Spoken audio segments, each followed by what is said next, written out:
Hello there, welcome to the Football Bloc. My name is Brandon, and today we're going to look back at the Gold Cup 2021 semifinals. I'm going to go back, look at my predictions, see how I did, as well as give a brief analysis and recap of each match.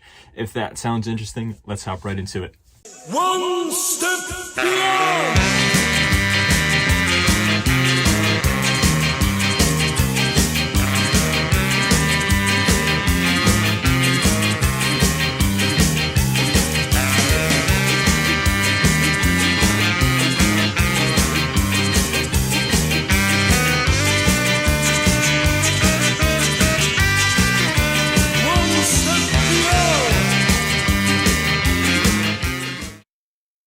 Alright, so the semifinals have officially concluded, and now we have the final setup, the US versus Mexico on Sunday night. I will be giving my predictions shortly, but before we do that, let's look back at the semifinals and see how my predictions did there first, as well as look more in depth at each match. So first, we start off here with Qatar versus the USA. The USA came away with a 1-0 victory. Now, my prediction for this match was that the US would win, but I said that the US would win 2-1. Now, I did get the score wrong, but I did correctly predict on how this match would go about. Now, I initially said that Qatar would come out in the first half, grab an early lead, be the more proactive and positive team going forward. But then into the second half, the United States would sort of compose themselves and collect themselves and be able to find that equalizing goal.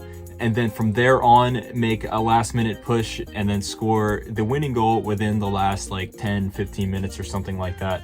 I said that Afif or Amouaz Ali would score for Qatar, and that Matthew Hoppe would score the 2 goals for the United States. Now, Afif did play really well in the first half, as did Ali to a certain extent, and Qatar were the more proactive team going forward, but they were unable to score, as Matt Turner in goal for the United States was easily the man of the match.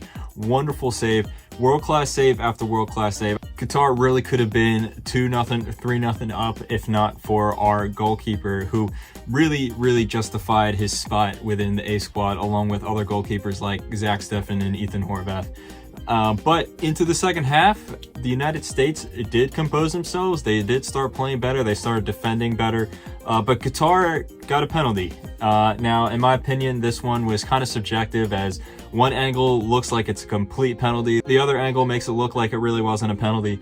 But ultimately, the referee awarded it, and Hassan El-Haidos stood up and missed the penalty. Now, I think that was more so because of Kellen Acosta, some off-play antics where he kind of distracted the referee, and then it elongated the time, and then El-Haidos had all the pressure on him and he missed the penalty. So credit to Acosta for doing some of the dark arts, dark side of football, but still, hey, El-Haidos missed the penalty and the United States lives on to fight another day. The United States just continued to grow and grow into the match, and they eventually got their winner in the 86th minute. Gyasi Zardes poked in a wonderful assist from Joe Aquini. Joe Aquini had a great run where he held up the ball and then passed it to Zardes. Both were substitutes off the bench. Both were great decisions by Greg Berhalter to bring them on and completely change the complexion of the match. So overall, the United States came out as winners. I would say, probably deserved winners because how clinical they were with their chances. Even though Qatar were the more proactive team in the first half, the USA still had some dangerous chances here and there. And then they were the more complete team. They were the more long-lasting team throughout the entirety of the match. But going forward, there are some weaknesses that Greg Berhalter really needs to look at if he wants to win the match against Mexico. The United States cannot afford to lose control of a match, especially like they did in the first half.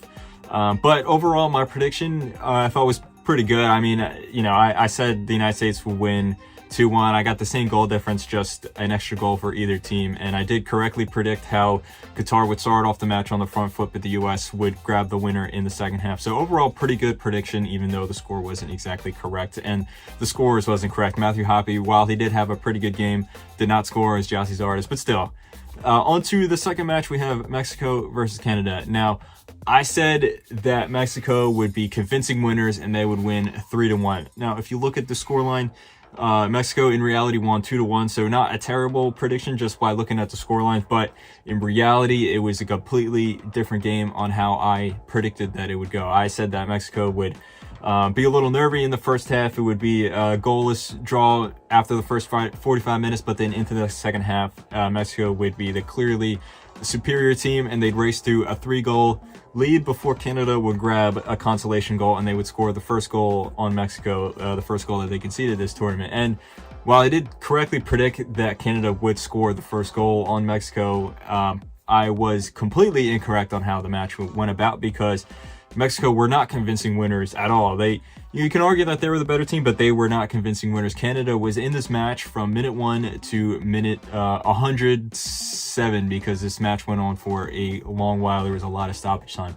The first half was pretty even. You can even argue that Canada had the better chances. Eustachio had a really good shot that went over. There was a few other chances here and there that Canada had. Mexico really looked kind of complacent on defense, which is uncharacteristic for them, considering that they went into this match having yet to concede a single goal throughout this entire Gold Cup. But at the same time, they never really faced a team that was as strong going forward as Canada, so maybe they underestimated it a little bit. Maybe fatigue also plays a factor into this as well, but Canada were really into it. But right before the halftime whistle blew, they got a penalty, and this one, in my opinion, I don't know. I don't really think this was a penalty at all. Again, it is subjective, just like the penalty in the US-Qatar game, but I really don't think that this one should have been given. But Pineda scored, regardless of whether or not it should have been given. Pineda scored, and Mexico went into halftime with a 1-goal lead. And then into the second half, Canada, I feel, surprised Mexico again by grabbing a relatively early equalizer. Buchanan with a beautiful goal, tied at 1-1, and from there on, it was pretty equal. Mexico actually did have a penalty in the second half. Now, this one, I think, was a clear penalty, but Salcedo stepped up and missed, and I have no idea why Carlos Salcedo was the one going up to take the penalty. He's not really an experienced penalty taker. I don't believe he's ever taken a penalty before in his life, other than maybe in a penalty shootout, and he only has 1 goal for the Mexican national team. I have no idea why he was up there to take it, but he missed, kind of proving why Mexican fans hate Salcedo, for lack of a better term. He did not have a good game at all. He was at fault for the Buchanan goal, although it was great individual skill from Buchanan. Still, Salcedo went to ground too early and got nutmegged. That penalty miss did kind of motivate Canada, but even still, I feel as the 80th minute, the 85th minute approached, Mexico really started to show their more experience in this tournament, their more Gold Cup bravado that they have, and then they just had a few chances after chance.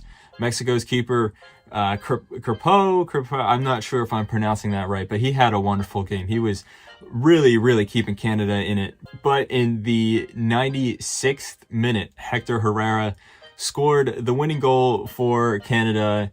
Very painful to watch as a U.S. fan, because Canada was doing so well. And while it is a shame that Mexico won, you can't really say that they were not the deserving winners, as it really looked inevitable that they would score. It was more so a fact of when they would score, not if.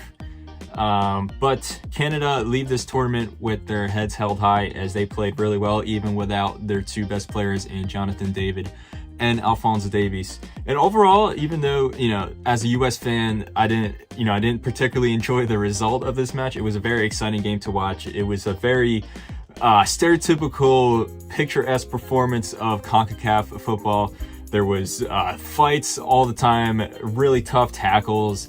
Not really the most beautiful football, but exciting football. There was, like I said, lots of craziness going on, a lot of stoppage time as well.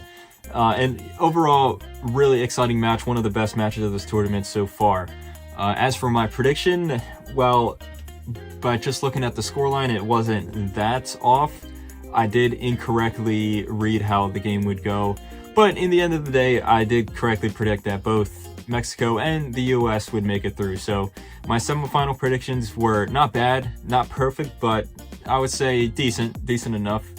I think my quarterfinal predictions were overall a little better, considering I got 2 match reports, or 2 scorelines, I guess, completely correct. And this one, I didn't get either one correct, but still, I did correctly predict the both finalists, at least. So anyway, thank you very much for watching this video. The Gold Cup has been a pretty good tournament so far. I'm very excited for the final. I hope you guys are as well. My name is Brandon. This has been the Summer Football Fest presented to you by the Football Bloc. Make sure to like, comment, and subscribe. Hope you guys have a nice rest of your night.